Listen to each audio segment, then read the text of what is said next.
Hello. Astronomy picture of the day, September 14, 2021.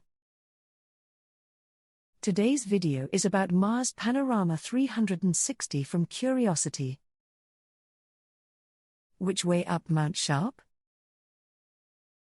In early September, the robotic rover Curiosity continued its ascent up the central peak of Gale Crater, searching for more clues about ancient water and further evidence that Mars could once have been capable of supporting life. On this recent Martian morning, before exploratory drilling, the rolling rover took this 360-degree panorama, in part to help Curiosity's human team back on Earth access the landscape and chart possible future routes.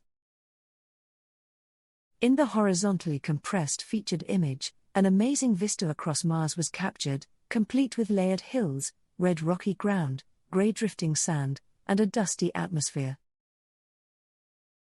The hill just left of centre has been dubbed Maria Gordon Notch in honour of a famous Scottish geologist. The current plan is to direct Curiosity to approach, study, and pass just to the right of Gordon Notch on its exploratory trek. Thanks for watching. And don't forget to like, comment, and share.